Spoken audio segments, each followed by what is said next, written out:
Businesses thrive by knowing customer insights because today's insights are tomorrow's facts. At iResearch, we live and breathe insights. And despite searching high and low, we were unable to find a customer insights podcast that answers one of the most important questions in business. Why do customers do what they do? So we launched one. Hi, I'm your host, Darshan Mehta. On this episode, I am joined by Ross Franklin. Ross is an entrepreneur, best-selling author, and a highly sought-after keynote speaker with over 2 decades of experience building prestigious brands within the health and wellness industry.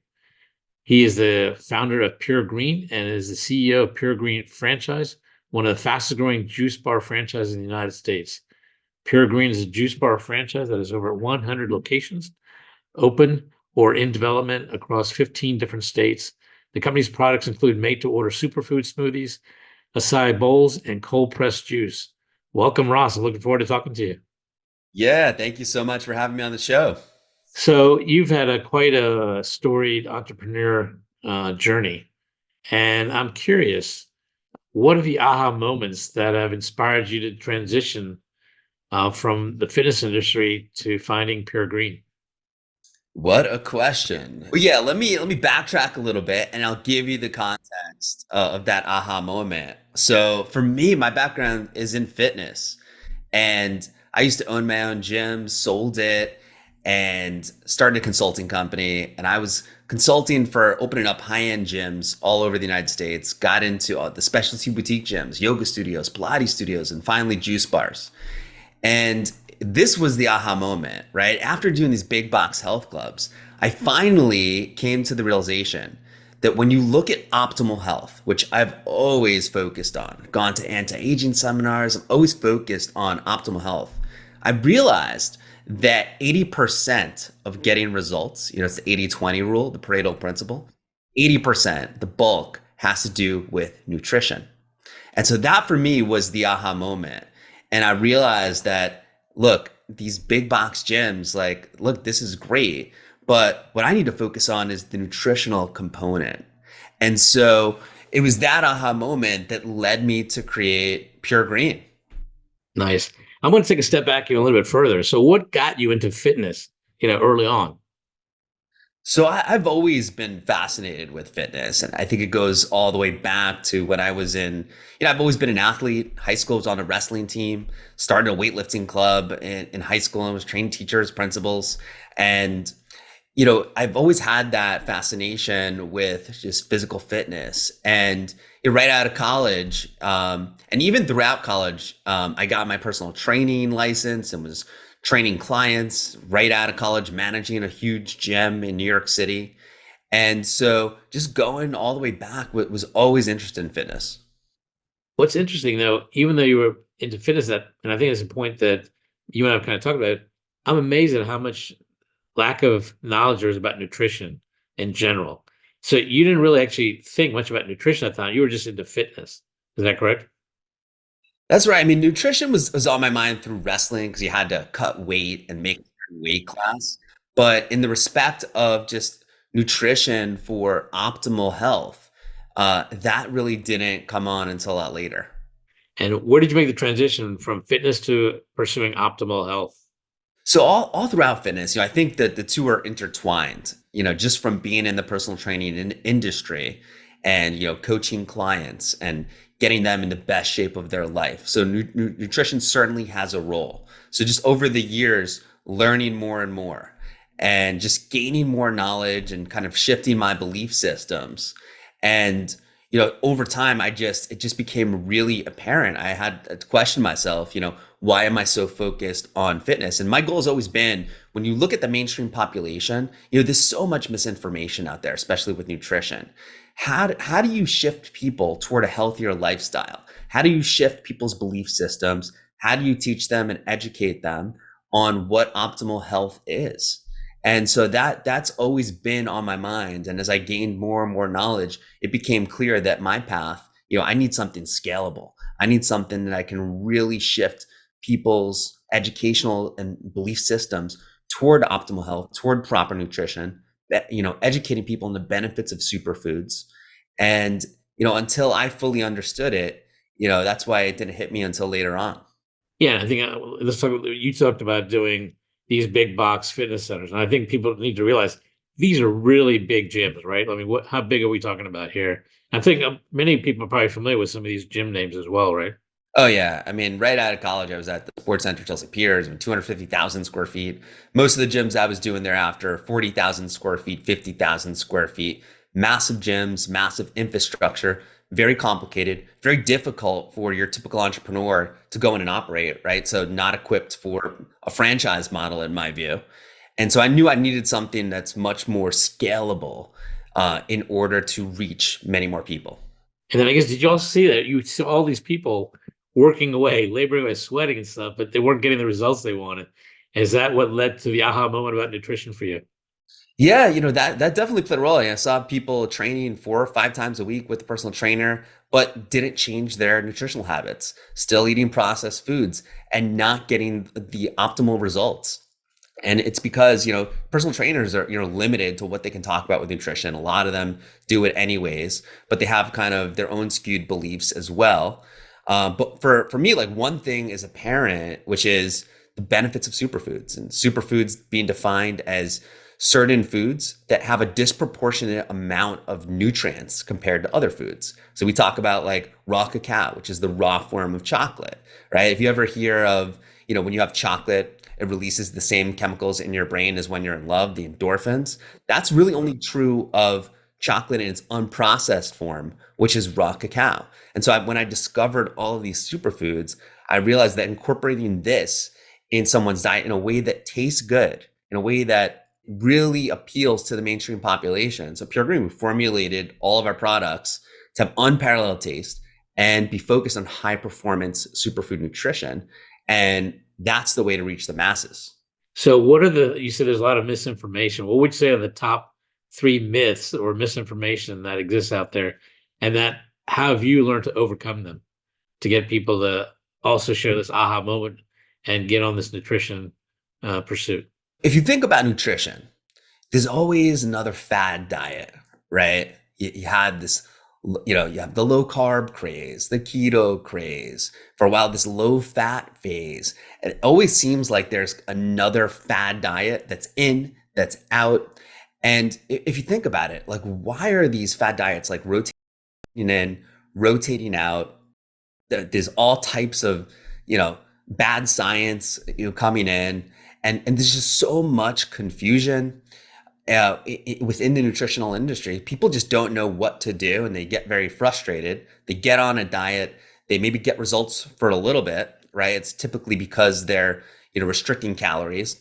And then after that, they gain the weight back. And so, what I've come to learn is just teach people about what the benefits of nutrition, the benefits of superfood, the benefits also, I believe in balance, just stay away from, processed foods and focus on balance and take on a nutritional habit that you could stick to. So that's my philosophy. And so I think part of what you're talking about is also discipline, right? People need to have discipline. I'm curious, how have you helped people overcome one, changing the nutritional perspective, but also having the discipline and ultimately sticking with it? Well, I think with some of these fad diets, I mean, they're so strict, it's cutting out so much, and it takes away all the fun of eating. And I think that's why people fall off the wagon. And so what I believe is really helpful is having foods that people enjoy, having foods that taste good and have the nutritional benefits. And that's how we designed all of our products. So it really makes it easy to live a healthy lifestyle. And I think that's the key to long-term success. And so tell me a little about what you're doing with Pure Green and what are you planning to do as you open up more and more stores across the country? So with Pure Grain, our mission is to build healthy communities around the globe by connecting people with superfoods. And so the way we're doing that is through the franchise model. So we are partnering up with people that are aligned with our mission, people that share our values and are passionate about health and wellness, and people that want to become an entrepreneur. And we have the system to bring them success. And so they come into our system, they become a franchise partner. We help them get their store open. And from there, we have 100 locations, so 40 open, 40 in construction, 20 in site selection. So 100 open by the end of the year. Our goal is to get to 1,000 locations open within the United States. And at that point, we really feel that we're cracking away at our mission and really starting to impact people's lives around the globe. Interesting. So you've written this book, The Founder Success Formula. And so maybe you can, as we're talking about the entrepreneurship pursuit that you're doing, what are some of the three key principles in the book that you'd like to highlight in terms of entrepreneurial success? So I wrote the book because it's actually a funny story. So our PR team at the time, we were putting a lot of pressure on them to get us top tier press. And we wanted to be in all the top tier publications that all the CEOs and all the companies want to be in. And they push back and they're like, look, we need an angle. We need a hook. Like, yes, Pure Green is great, but you're going to have a lot of press on that. They're like, you know what would be really helpful if you became a best-selling author? I said, oh, really? Okay, challenge accepted. So literally wrote the book in a weekend. And I had some existing materials that I just compiled together. And the book is really a manual for anyone who's looking to start their own company, anyone who has a company, and it delivers 13 strategies on how to be successful in business. And the reviews, people who've read the book, it's really anyone can benefit from it. I had this guy who just worked in a casino, and he read it and changed his life. Like, he's like, I started applying the principles of the book, got promoted at work, and is on a new path. So you don't have to be a CEO. You don't have to be an entrepreneur to benefit from the book, because the strategies in the book are universal. But these are the same strategies that apply towards running a successful business. So I'll give you like a couple of strategies. Ask for like a few strategies from the book. So people focus too often on the words that they say.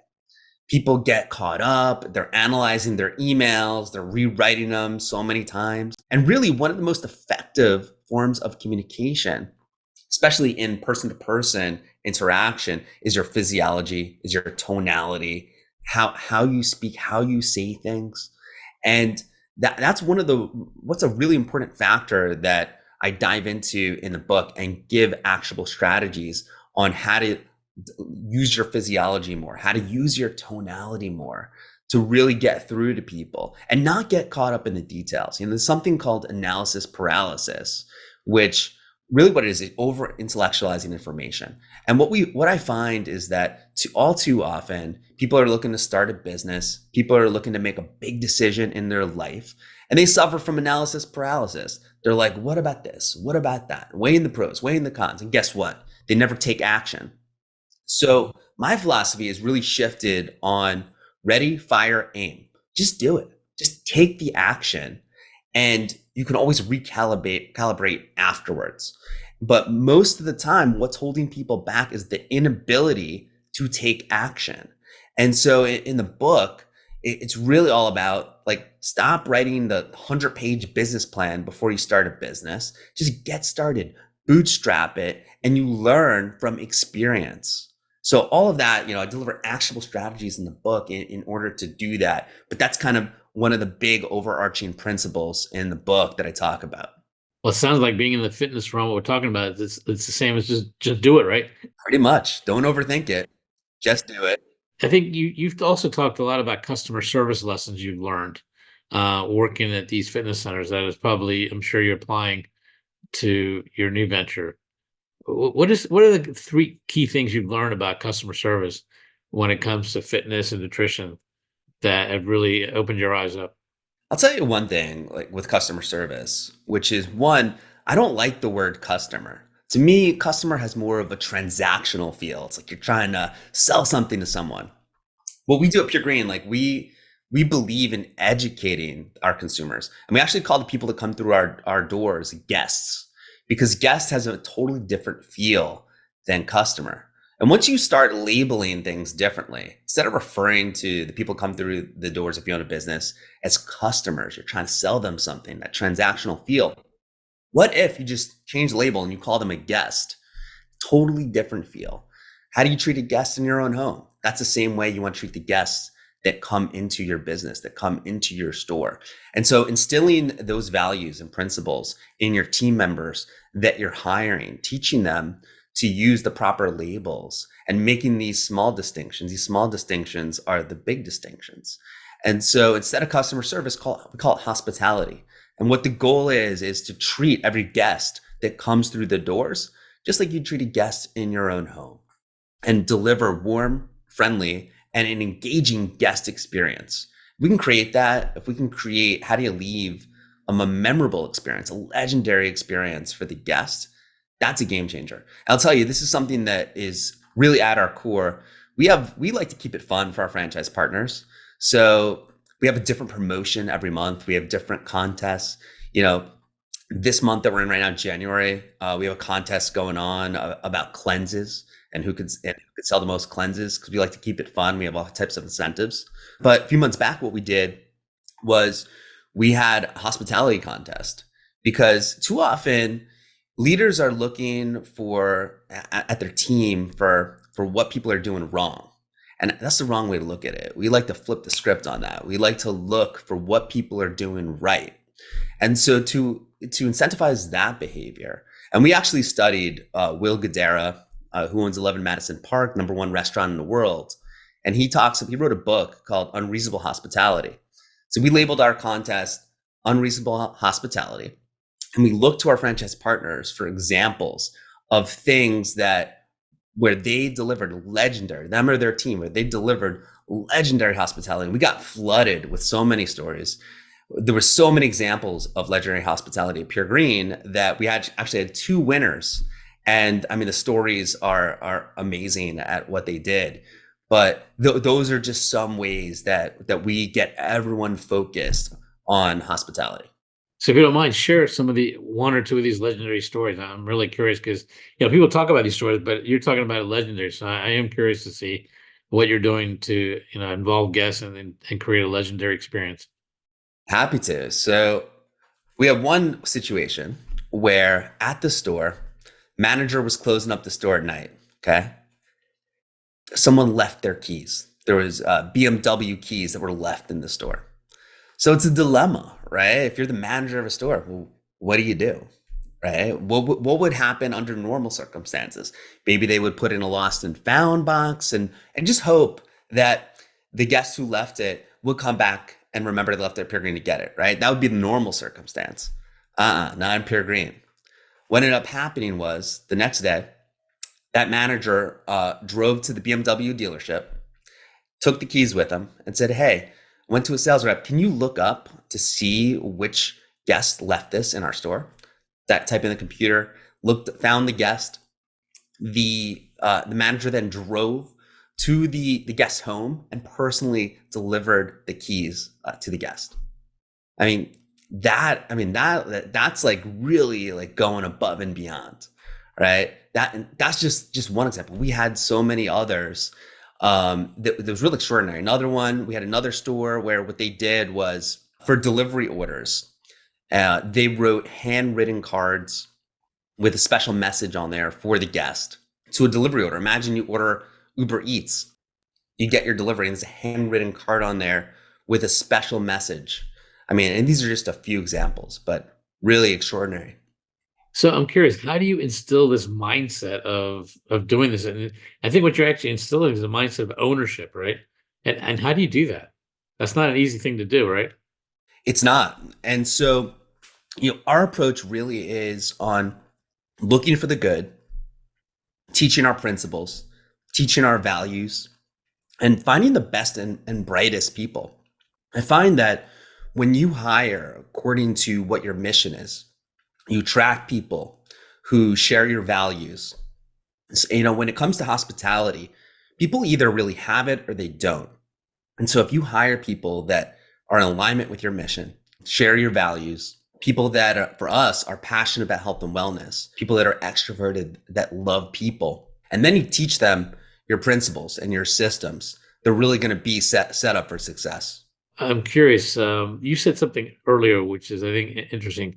You're incentivizing with positive behavior and things. as opposed to punishing for bad behavior. And what made you shift into that focus? Because not everyone always does that. And I've read studies that's it's actually a better way to incentivize than not. But I'm curious, what made you? What was the aha moment that led you to do that? And how have you found that to work for you? It's almost leveraging that Pavlovian theory where just immediate gratification, immediate behavior. We actually do something to incentivize this called lightning strikes. And so what this is, looking for the good, and let's just say we see a team member leave a memorable experience for a guest. Right afterwards, boom, immediately take out $20 bill. Boom, here you go. Lightning strikes. Just that was a legendary experience. Boom. Immediately they get that gratification. What's that going to do? It's going to reinforce that behavior. And so by having a culture and really building a culture where that's the case, we're looking for the good, that's just going to incentivize that behavior. And that will become the new standard. That will become the new norm for your business. What else have you learned in this journey of nutrition and some of the aha moments when you're dealing with guests? Because I'm sure you've had quite a few of them. And how are you incorporating that on a daily basis as you open up more stores and grow? So we're constantly learning from our guests that come in our stores. We're learning from the team members working in our stores that are behind the line, and also from our franchisees. We have a core value that is continuous improvement. We're constantly looking for better ways to do things. And a lot of the time, some of the best ideas come from our franchise partners. Best ideas come from our team members that are on the line. And here's the distinction is we take action. If a team member has a great idea, we don't just be like, oh, yeah, that's a great idea. And then nothing happens, which I think is reflective of most organizations. If someone has a great idea, boom, we put it into action immediately. They see it, they feel heard. And I think that's a big part when an organization takes immediate action. They listen to all the members throughout that organization. And when someone has an idea and that's put into effect, they see that, they feel heard. That really just encourages the best and the brightest thinking. So, how much of a role do you tap into guests actually helping you shape a lot of the things you're doing? Because you obviously talk to a lot of your franchise owners, your workers, but how involved are the guests in making some of these strategic decisions for you? I think it's about just listening to the guests. We're constantly doing surveys. We're constantly, our guests are very vocal. They'll tell the store managers, they'll tell the team members, they'll tell our franchisees different ideas. When we hear an overwhelming number of requests for certain products, for different ideas within same ideas from coming from different regions, we really do listen to that. And if it's something that we think makes sense and the entire organization will benefit, we put it into action. I mean, now that you have over 100 locations, what are some of the new challenges and hurdles you're facing now that you're working on overcoming? I think one of the big things is how do we better support our franchisees? And the way that we're tackling that as we grow is we're hiring new corporate team members who are rock stars to offer better support in a variety of different areas. We just brought on a new director of special partnerships who's creating these unbelievable partnerships with really cool brands, and our franchise partners love that. And we're hiring just amazing new team members to offer better support to all of our franchisees. So really just keeping up with the growth, is certainly is a big challenge. It's also, we're very, myself and our vice president, Michael, very involved with all of our franchisees. They all have our cell numbers, emails, constantly calling us. And so we said, look, for the first 100 franchisees, we're personally involved with you. We'll pick up the phone no matter what time it is for our first 100. After that, as we grow, there'll be additional layers, but we always want to deliver that personalized service and availability to all of our franchise partners, because we do treat them not just as franchisees, but we call them franchise partners and we treat them like actual partners. So obviously you go through a lot of people to find the rock stars that you're looking for. I'm curious, have you found like three key ways or characteristics that you look for, personality traits that you look for that this person has a high propensity to become a rock star? It's funny that you say that. I'm reading this book called Who, which is like all about how do you find those rock stars? How do you find a top caliber people? One of the things that I think is really unique to Pure Grain and to our business is that because, of our mission and because of what we do, we attract a certain caliber of talent, just really people that are passionate about building healthier communities, passionate about health and wellness. What's crazy is they tend to find us, so we get inundated with interest from rock stars who want to join our organization. And I think that, we're very fortunate for that to be the case. So our talent pool that we're choosing from, I think is on a different level. So I think that makes it a little bit easier for us. And really what it comes down to is when we're assessing the quality of the talent, one of the things, the first thing we look for is, are they aligned with our mission? What's their why? What's their reason? And they have that passion for health and wellness. That's a great sign. And then we're assessing, depending on the role that we're hiring them for, their skill sets and how much value they can add to the organization within that respective area. And so, between those two calibers, that's a great start at how we assess. And the reason I'm asking, I've been doing a lot of hiring as well for some of my stuff, and I've realized there's three things that I really look for now, and that is, are they thinkers, doers, and are they hungry? I can't teach that, right? And it's just a matter of assessing if they have that. And then I've learned there's one more actually. Are they also philosophical? Meaning that they know that there's more than one way to solve a problem, but they're more focused on the solution than they are the problem. And I've been trying to apply that. It's been actually working pretty interestingly and working well for me. But I have a feeling you're kind of doing that as well, maybe a different way. But I think maybe at the core of it, that's kind of what you're looking for these rock stars. I love your three criteria, how you're looking at it. For us, like, we really want the doers, the people that have integrity, that do what they say they're going to do, but also operate with a strong sense of urgency. So if I'm talking to one of our corporate team members and I say, look, I need you to call so and so, and I speak to them a couple hours later and hey, did you call so and so? Oh no, like I haven't gotten it yet. I haven't gotten to that yet. Like what? Like what have you been doing? Like we need people on our team that operate where do it now, right? Like those are the doers that are the high performers. People that put things off, they get stuck in a daily grind, they don't get to it. Our corporate team, like, there's so much going on where if there's something urgent, they don't have that sense of urgency, they're not the right fit for us culturally because they're going to get inundated with so much stuff.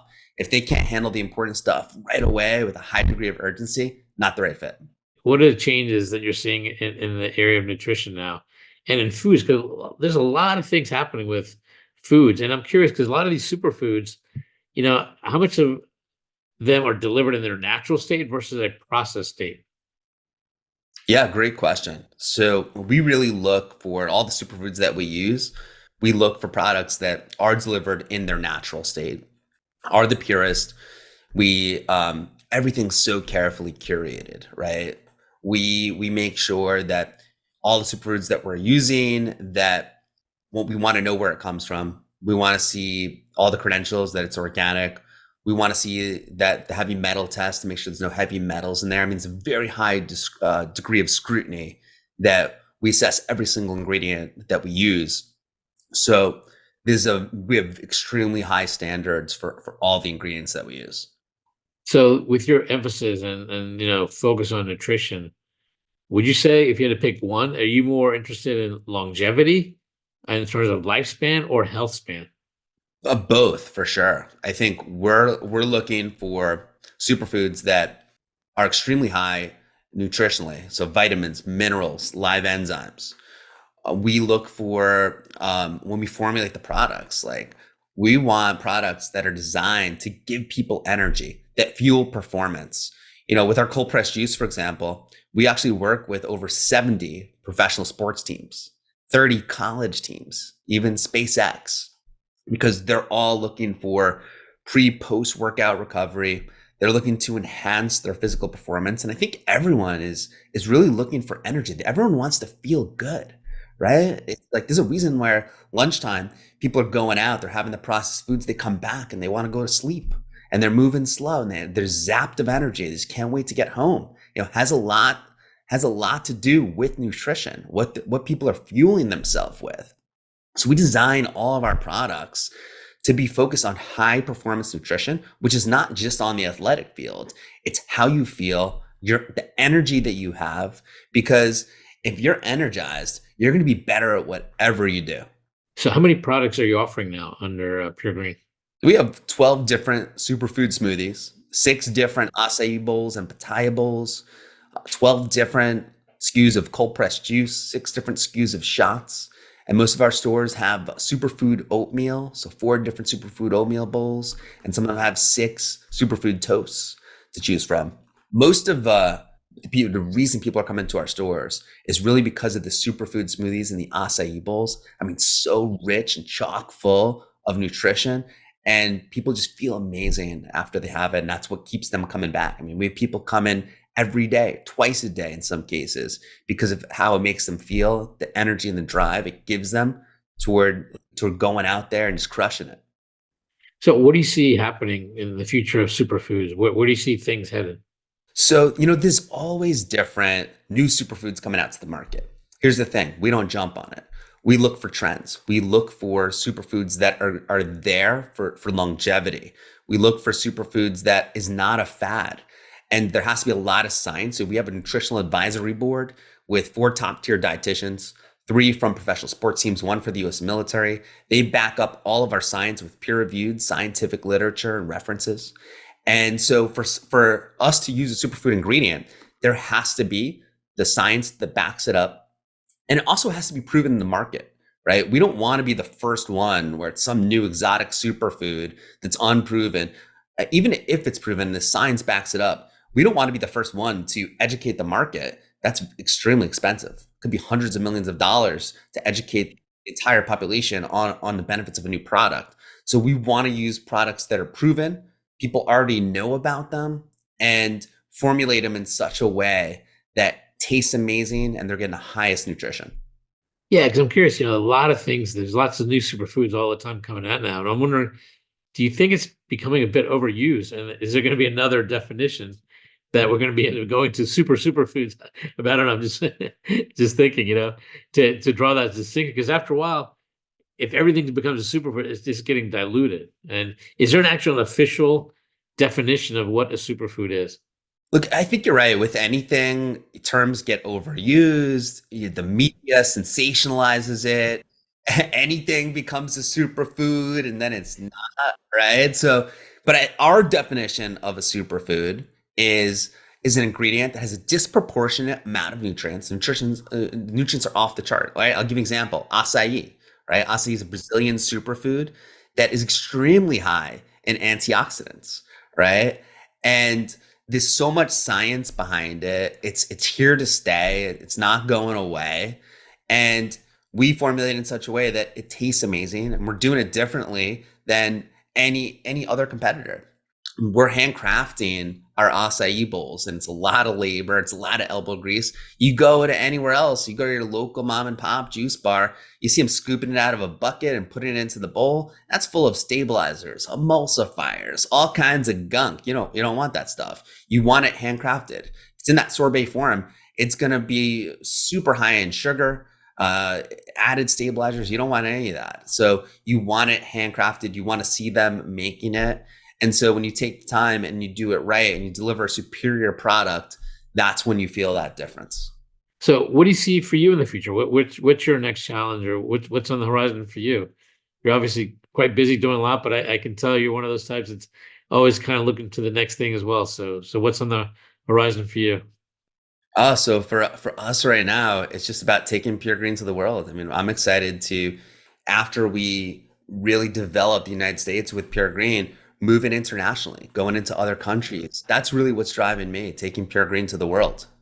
So, if you could have lunch or dinner with anyone in your industry, who would it be and why? So in my industry, I would say Or that, actually, or any industry. Let's open it up. yeah, I mean, any industry, a guy that I tell you that really fascinates me is Elon Musk. He's just such an innovator. I mean, the ultimate entrepreneur, taking so much risk, brilliant, and just crushing it on so many different levels and so many different companies. I am fascinated by what he does, what's inside his brain. I would love to sit down with him and really get to the aha moment with him. Yeah, I'm sure he's had tremendous aha moments with all the different industries he's involved with, and not just being involved, but really taking them to the A level, right? So, That's right. yeah, that's cool. Well, Ross, it's been a pleasure talking to you. I thank you for joining me on Getting to AHA, and I look forward to seeing your franchise model doing well and seeing you go international as well. That'd be great. Thanks so much for having me on. Thanks a lot. Getting to AHA was brought to you by iResearch. To find out more about us, head to iResearch.com and make sure to search for Getting to AHA in Apple Podcasts, Spotify, and anywhere else podcasts are found. And don't forget to click follow to ensure you don't miss any future episodes. Thank you for listening.